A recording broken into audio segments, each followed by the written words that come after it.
Hi all my dear CSIR Net Life Science aspirants. So today we will be looking about the topic GPCR and G proteins. But before we look into what is GPCR and G proteins, we have to know something regarding it. What is this GPCR? Exactly right. ഇപ്പോൾ G P C R and G proteins ആണ് നമ്മുടെ ഇന്നത്തെ topic. പക്ഷെ direct ആയിട്ട് topic പറയുന്നതിന് മുമ്പ് കുറച്ച് കാര്യങ്ങൾ ജി പി സി ആറിനെ വെച്ച് പറ്റി പറഞ്ഞു തരാനുണ്ട്. ശരിക്കും പറഞ്ഞാൽ ഒരു സെൽ സർഫസ് റിസപ്റ്റർ ആണ് നമ്മുടെ ജി പി സി ആർ.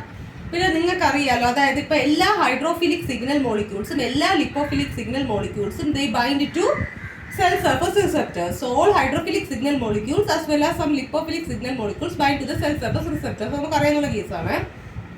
അപ്പോൾ these cell surface receptors act as signal transducers. That also we know.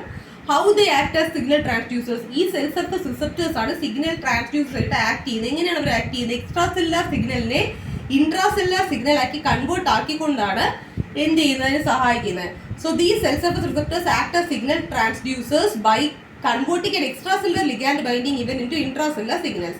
So you know numerous intracellular signal molecules are there. Intracellular signal molecules എന്ന് പറയാൻ അനേകമായിട്ട് സംഭവങ്ങളുണ്ട്. അതിനാണ് നമ്മൾ second messengers എന്ന് പറയുന്നത്.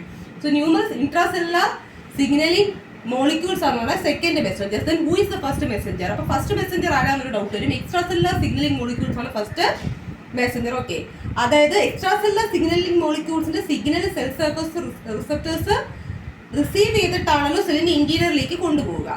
ഇനി സെക്കൻഡ് മെസ്സഞ്ചേഴ്സ് എന്ന് പറയുമ്പോൾ we know the examples of second messengers are CAMP. Cyclic AMP second മെസ്സഞ്ചറിന്റെ ഒരു ഉദാഹരണമാണ്. കാൽസ്യം 2+ അയോൺ സെക്കൻഡ് മെസ്സഞ്ചറിന്റെ ഒരു ഉദാഹരണമാണ്. പക്ഷേ ഇത് രണ്ടും വാട്ടർ സോളിബിൾ ആണ്, അതുകൊണ്ട് തന്നെ അതിന് സൈറ്റോസോളിനകത്തേക്ക് കയറാൻ പറ്റും. പക്ഷേ have you heard about DAG, അതായത് ഡയസൈൽ ഗ്ലിസറോൾ? ഈ സംഭവങ്ങൾക്ക് പ്ലാസ്മ മെമ്പറിന്റെ പ്ലെയിനിൽ കൂടെ മാത്രമേ ഡിഫ്യൂസ് ചെയ്യാൻ പറ്റൂ. പക്ഷേ DAG is also A second messenger. Okay, now what our topic is all about is the cell surface receptor belong to mostly 3 classes. 3 classes of cell surface receptors ആണ് നമുക്ക് ഉള്ളത്. ഫസ്റ്റ് വണ്ണിൽ പഠിക്കാനുള്ള സാധനമാണ് GPCR അല്ലെങ്കിൽ G protein coupled receptors. So there are 3 classes of cell surface receptors. Today we will be discussing about the first class, that is GPCR. And what is GPCR? G protein coupled receptors. Okay. Second class is ion channel coupled receptors, also known as transmitter gated ion channels or ionotropic receptors. അപ്പോൾ രണ്ടാമത്തെ class of നമ്മുടെ ഈ cell surface റിസപ്റ്ററായിട്ട് പഠിക്കാനുള്ളത് ion channel coupled receptors അഥവാ transmitter gated ion channels അല്ലെങ്കിൽ അയോണോട്രോപ്പിക് receptors.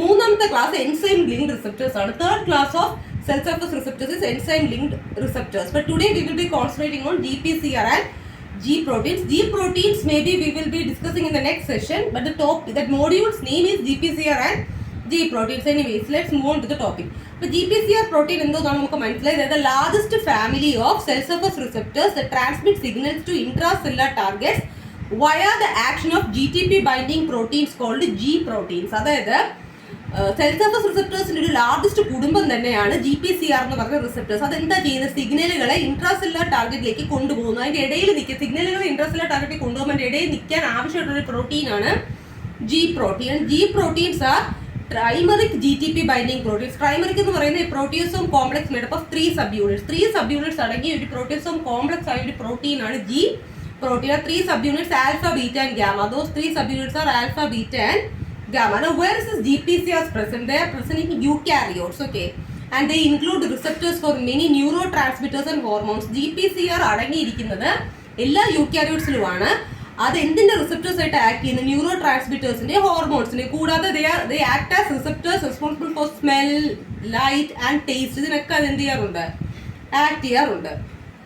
നോക്കിക്കോ, all these GPCR proteins have a common structure. ഇതിന്റെ functions എന്ത് തന്നെ ആയാലും, ഇപ്പോൾ പറഞ്ഞ പോലെ സ്മെൽ ഡിറ്റക്ട് ചെയ്യാനോ അല്ലെങ്കിൽ ഹോർമോണൽ റിസപ്റ്റേഴ്സ് ആയിട്ടോ അല്ലെങ്കിൽ ന്യൂറോ ട്രാൻസ്മിറ്റർ ആക്ട് ചെയ്താൽ ഇതിന്റെ എല്ലാ GPCR സ്ട്രക്ചർ കോമൺ ആണ്. This is the structure. So in this you can see H1, H2, H3, H4, H5, H6, H7. That means these GPCRs consist of a single transmembrane polypeptide of multi-pass nature. That means this protein can pass through the lipid bilayer 7 times. H1, H2, H3, H4, H5, H6, H7 എന്നുള്ള proteins ഇത്രയും 7 layers ആയിട്ട് അതിന് എന്ത് ചെയ്യാൻ പറ്റും? Transmit ചെയ്യാൻ പറ്റും, അല്ലെങ്കിൽ ലിപ്പിഡ് ബൈലറിനെ ക്രോസ് ചെയ്യാൻ പറ്റും. അതുകൊണ്ടാണ് അതിനെ എന്ത് വിളിക്കുന്നത്? സെർപ്പന്റൈൻ റിസപ്റ്റേഴ്സ് എന്നും വിളിക്കുന്നത്. അപ്പോൾ GPCRs otherwise known as serpentine receptors. They can span the lipid bilayer 7 times. അതുകൊണ്ടാണ് H1 to H7 വരെ അതിനകത്ത് എന്തുള്ള സ്ട്രക്ചറിങ്ങിൽ ഉള്ളത്. അപ്പോൾ 7 times എന്നെ serpentine receptors എന്ന് വിളിക്കപ്പെടുന്നു. Now let's look how this is active. GPCR എവിടെയൊക്കെ റിസപ്റ്റർ ഉണ്ടോ അവിടെ ഇപ്പൊ ഇത് ഇനാക്റ്റീവ് സ്റ്റേറ്റിലാണ്. സിഗ്നലിംഗ് വരുമ്പോഴേ ആക്റ്റീവ് ആവും. ബട്ട് കണ്ടോ alpha beta gamma. So wherever GPCR receptor is found in plasma membrane, there will be a subunit of GTP binding protein even though inactive state is alpha, beta and gamma. Now this is the state when receptor is left alone. അതായത് receptor ligand bind ചെയ്തതിന് മുമ്പിലുള്ള അവസ്ഥയാണ് ഈ പറയുന്നത്. GPCRന്റെ കൂട്ടത്ത് GTP protein കാണും, GDP inactive സ്റ്റേറ്റിൽ ഇരിക്കും. Okay, പക്ഷെ സിഗ്നലുകൾ വന്നു കഴിഞ്ഞാൽ അതായത് ഒരു ജി പ്രോട്ടീനെ ബൈൻഡ് ചെയ്യുന്ന റിസപ്റ്റർ ആണല്ലോ ജി പ്രോട്ടീൻ കപ്പിൾഡ് റിസപ്റ്റർ. അപ്പോൾ ഒരു ജി പ്രോട്ടീൻ സിഗ്നൽ വന്ന് ബൈൻഡ് ആയത് സിഗ്നൽ ഇത് വന്ന് ബൈൻഡ് ആകുമ്പോൾ ഈ ബേസിക് നേച്ചർ നമുക്കറിയാം, ആ റിസപ്റ്ററിന്റെ തന്നെ ഒരു കൺഫർമേഷണൽ ചേഞ്ച് അത് ഉണ്ടാക്കും അല്ലേ. So it causes the conformational change in the receptor and activates G protein. ഈ സിഗ്നൽ മോളിക്യൂൾ ജി പ്രോട്ടീൻ അതിനോട് ബൈൻഡ് ചെയ്യുമ്പോൾ GPCRന്റെ മൊത്തത്തിലുള്ള ഷേപ്പിനെ മാറ്റുന്നു. ഒപ്പം ഇതിനോട് ലിങ്ക് ചെയ്തെടുക്കുന്ന ജി പ്രോട്ടീനെ ആക്ടിവേറ്റ് ചെയ്യുമ്പോൾ GDP മാറി ആരായിട്ട് വരും, GTP അവിടെ വന്ന് അറ്റാച്ച്ഡ് ആവും. അതാണ് അതിന്റെ ഒരു ഇത്. അപ്പൊ ശ്രദ്ധിച്ച് കേൾക്കുക. GPCRs typically have 7 membrane spanning domains. ഇതിന്റെ ഡൊമൈനുകളാണ് H1 തൊട്ട് H7 വരെ. അപ്പൊ സിഗ്നൽ മോളിക്യൂൾ ഇല്ലാത്ത ആബ്സെൻസിൽ ഹെട്രോട്രൈമറിക് ജി പ്രോട്ടീൻ കോംപ്ലക്സ് ഇതിന് ഇനാക്റ്റീവ് GDP ബൗണ്ട് ഫോം. അപ്പം ഹെട്രോട്രൈമറിക് ആയിട്ടുള്ള ഈ ഫോം GDP ഇനാക്റ്റീവ് സ്റ്റേറ്റിലാണ് ഇരിക്കാറ്. But on binding of a signal molecule to receptor, suddenly ഒരു സിഗ്നൽ മോളിക്യൂൾ ഈ ജി പ്രോട്ടീൻ വന്ന് ബൈൻഡ് ചെയ്യുമ്പോൾ എന്ത് സംഭവിക്കും?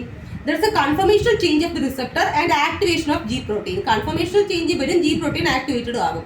അപ്പോൾ that means GDP ആയിരുന്നു inactive state ഇരുന്നത്. So the GDP the inactive state gets converted with GTP molecule and the alpha subunit will dissociate it. അപ്പോൾ GTP ഇവിടെ വന്ന് അറ്റാച്ച് ആകുമ്പോൾ ഒബ്വിയസ്ലി ആൽഫ സബ്യൂണിറ്റ് ആക്ടിവേറ്റഡ് ആവും, പിന്നെ ബീറ്റയും ഗാമയും വേറൊരു കോംപ്ലക്സ് ആയിട്ട് ആക്ടിവേറ്റഡ് ആവും. So listen here carefully.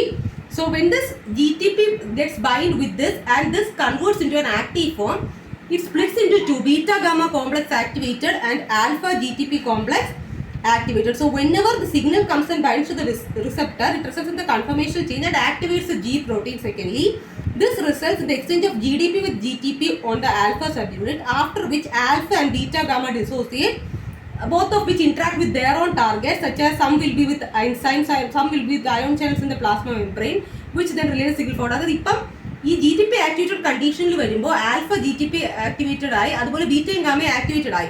ഇത് രണ്ടിനും ഓരോന്നിന്റെ ടാർഗറ്റ്സ് കാണും. Alpha GTP will sometimes target to some enzymes, the other will be targeting beta gamma activated complex will be targeting some ion channels in the plasma membrane.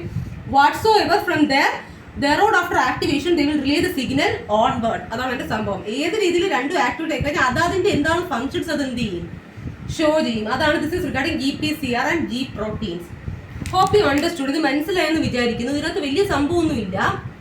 ഈ ഡൊമൈനുകൾ മനസ്സിലാക്കണം. ഇത് GPCR എങ്ങനത്തെ ഇതാണെന്നുള്ളത് നമ്മൾ പറഞ്ഞല്ലോ, ഒരു ട്രാൻസ്മെംബ്രെയിൻ പ്രോട്ടീൻ ആണ്. ആ സംഭവങ്ങളൊക്കെ നമ്മളിവിടെ പറഞ്ഞു കഴിഞ്ഞു. 7 മെംബ്രെയിൻ പ്രോട്ടീൻ ആണെന്നുള്ള കാര്യമൊക്കെ നമ്മളിവിടെ പറഞ്ഞു കഴിഞ്ഞു. അപ്പം I think this topic was A little bit difficult. ഇത് ഡിഫിക്കൽട്ട് ആയിട്ടുള്ള ഒരു ടോപ്പിക്കാണ് ആസ്പിറൻസിന്. പക്ഷെ ഞാനിത് എൻ്റെ ക്ലാസ്സിലൂടെ സിംപ്ലിഫൈ ചെയ്തു എന്നാണ് എൻ്റെ വിശ്വാസം.